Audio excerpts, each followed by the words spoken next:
यार दोस्तों, हमारे हमारे इस फेक न्यूज़ में आप लोगों का स्वागत है। दोस्तों, मैं इस फेक न्यूज़ में आप लोगों को एक खूबसूरत जानकारी दूंगा और एक इंटरेस्टिंग फैक्ट आप लोगों को बताऊंगा। दोस्तों, हम बात करने वाले हैं आज के ज़माने के ईंधन के बारे में। दोस्तों, आज के संकट में हमारे देश में जो है कि एलपीजी गैस उत्पादन न होने के कारण से हमारे पूरे भारतवासियों को उसकी कमी का महसूस हो रहा है। और दोस्तों, मैं बता रहा हूँ कि इस समय जितने भी हमारे शहर के जनता हैं, शहर के रहने वाले मूल निवासी हैं, वे लोग बहुत ही परेशान हुए हैं गैस को लेकर के। तो मैं बात करने वाला हूँ दोस्तों कि जो गैस उत्पादन हो रहा था हमारे देश में, वो ज़्यादातर उत्पादन नहीं होता है। दोस्त, हम लोग डिपेंड है भारत जो कि डिपेंड है दूसरे देश पे। दूसरा देश हमको निर्यात करता है तो हम लोग गैस का यूज़ करते हैं। दोस्तों, मैं आप लोगों को बता रहा हूँ कि गैस जो है कि का उत्पाद करना बहुत ज़रूरी है, क्योंकि हम किसी भी दूसरे देश के ऊपर जो है कि काफ़ी समय तक हम लोग डिपेंड नहीं रह सकते। हमको अपना उत्पाद करना ही होगा। अपने भारत देश इंडिया को एलपीजी गैस, लिथियम गैस जैसे ज्वलनशील गैस का उत्पाद करेंगे, तभी हम दूसरे के पर निर्भर नहीं रह सकते। मान लीजिए दोस्तों कि हमारे देश में जो है कि गैस की बहुत बड़ी खपत है।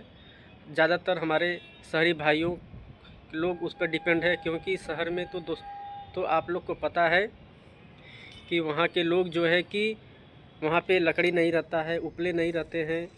ख़ासतर से सभी लोग जो है कि गैस पर ही डिपेंड करते हैं।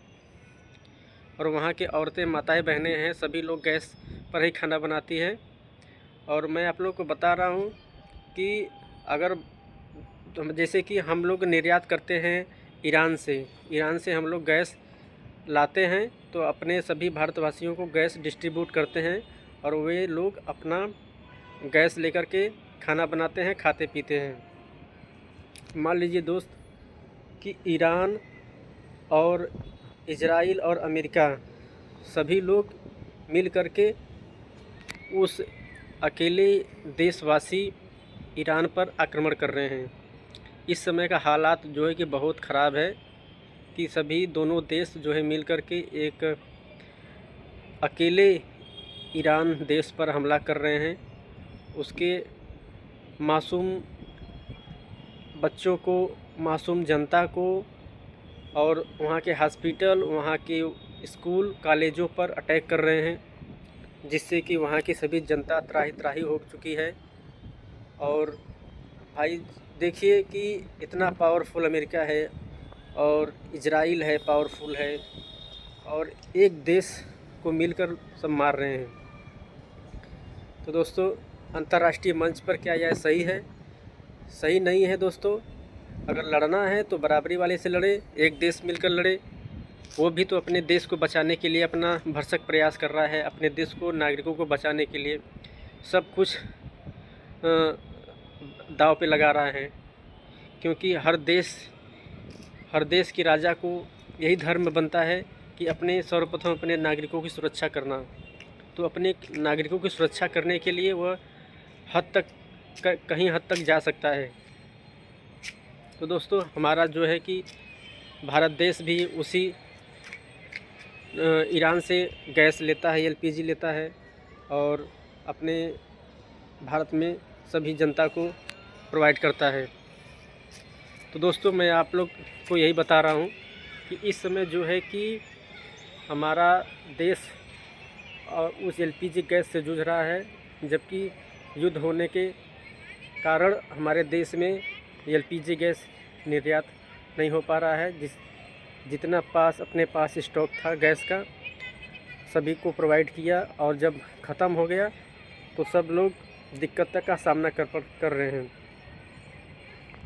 दोस्तों, मैं आप लोग को यही बता रहा हूँ कि अभी अभी जो है कि हमारे विदेश मंत्री और हमारे प्रधानमंत्री जी ने वहाँ के राजदूतों से बात किया और वहाँ के गवर्नर से बात किया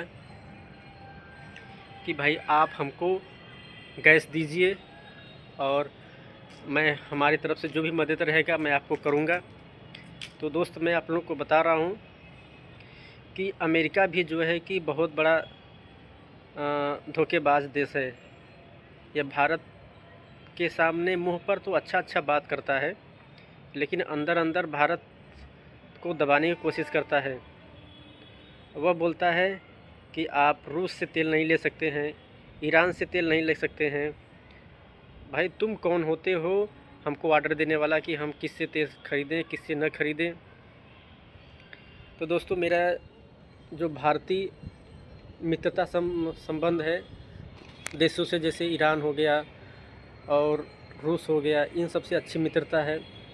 तो हमारे सरकार राजदूतों ने उनके सरकार से बात किया कि भाई आप हमके गैस दीजिए, क्योंकि जो ईरान था, जो समुद्री यात्रा था, सब समुद्री यात्रा का जो मार्ग था वह सभी को बंद कर दिया था। किसी की जहाज़ को वापस नहीं जाने देता था गैस लेकर के। और मैं आप लोगों को बता रहा हूं दोस्तों कि भारत के जो विदेश मंत्री हैं जयशंकर प्रसाद और हमारे श्री नरेंद्र मोदी राष्ट्रपति जी हैं, उन्होंने वहाँ के राजदूतों से बात किया कि भाई आपका जो मामला है आप लोग सलटते रहिए, काम करते रहिए, हमारे नागरिकों की समस्या न होने पाए, कृपया करके आप लोग हमें गैस दीजिए। तो बहुत मतलब कि रिक्वेस्ट करने के बाद, सब कुछ बातचीत होने के बाद अंतर्राष्ट्रीय स्तर से, तो ईरान ने भारत को मंजूरी दे दिया कि भाई आप आ सकते हैं और यहाँ से एलपीजी गैस लेके जा सकते हैं। जबकि वहाँ की जो अंतर्राष्ट्रीय समुद्री सीमा मार्ग है वहाँ की सभी देशों के जहाज़ को रोक दिया गया है, कोई भी अपना जहाज़ लेकर नहीं गुजर सकता है। लेकिन उन्होंने कहा कि नहीं, भारत का जहाज़ आएगा और अपना जो है कि रूस तेल और गैस लेकर जाएगा, इस पर कोई यात्री आक्रमण नहीं करेगा। तो दोस्त मैं आप लोगों को यही बता रहा हूँ कि एक देश दूसरे देश पे जब भरोसा करता है, अच्छा रिश्ता बनाता है, तो हर संकट में एक देश दूसरे देश के साथ होने का, सहायता करने का कर्तव्य बनता है।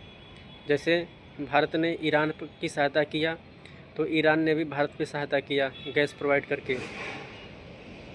इस प्रकार से दोस्तों मैं आप लोगों को बता रहा हूँ कि भारत की जहाज़ जो है कि ईरान गया, वहाँ पर गैस मतलब कि लिया और स्टोर किया और वहाँ से गैस लेकर और सामने तिरंगा का झंडा लगा करके तिरंगा फहराता गया। सभी देश देखते रह गए और किसी ने एक मिसाइल तक अटैक नहीं किया।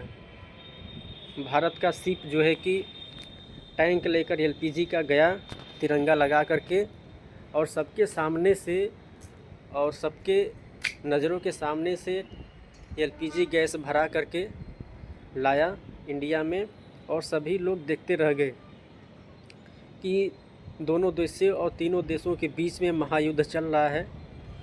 तब पर भी भारत ने गैस लेने के लिए सबके सामने गया और किसी ने एक पटाखा तक नहीं छोड़ा, किसी ने एक आक्रमण तक नहीं किया। तो मेरा दोस्तों यही कहना है आप सभी से कि हर देश पर संकट आता है, हर देश कभी न कभी मुसीबत में पड़ता है, तो सभी देश को उनके संकट में उनका सामना करना चाहिए, उनकी सहायता करना चाहिए। तो ऐसे मिलजुल कर रहेंगे तो सब देश विकसित होगा, हर देश खुशहाल संपन्न होगा। और अगर अमेरिका जैसे देश किसी को आगे बढ़ने नहीं देता है, दोस्त ईरान का क्या गलती था, वह भी तो अपना परमाणु संपन्न देश बनाना चाहता था, लेकिन इनको मंजूर नहीं था अमेरिका को और ईरान को, इसी की वजह से वो लोग जलते थे।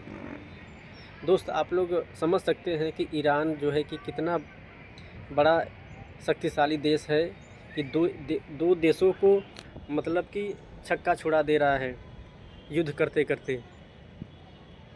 तो दोस्तों अभी तो 14-15 दिन हो गया है दोस्त, उन दोनों देशों को उसके ईरान पर आक्रमण करते हुए, फिर भी ईरान ने लगातार उन लोगों का कार्रवाई जवाब दे रहा है और डट कर सामने खड़ा है। उनका इंजीनियर, उनका सैनिक, उनकी आर्मी, सभी उनका नागरिक, सभी लोग साथ दे हैं।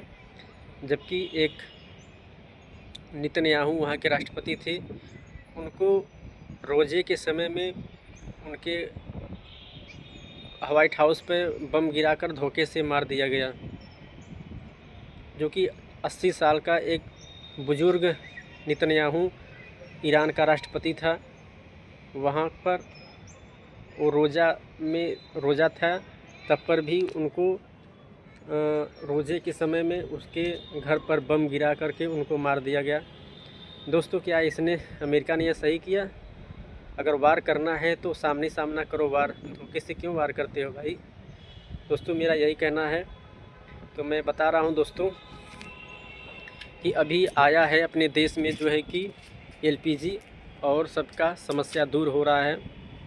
और मैं धन्यवाद देता हूँ उस ईरान देश की जो भारत की समस्या को समझा और इतने विकट परिस्थितियों में भी अपने जंग को लड़ते हुए भी भारत की जनता को देखा, उसकी समस्या को समझा और भारत की सहायता किया।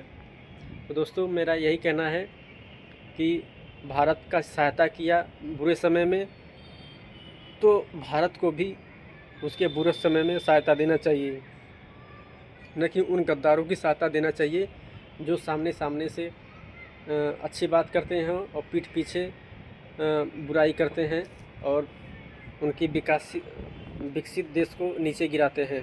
तो दोस्तों, ऐसे ही फैक्ट न्यूज़ जानने के लिए, अच्छे जानकारी पाने के लिए हमारे चैनल को सब्सक्राइब करें, लाइक करें। मैं आप लोगों को ऐसे ही इंटरेस्टिंग फैक्ट और अच्छी जानकारी देता रहूँगा। धन्यवाद, नमस्कार।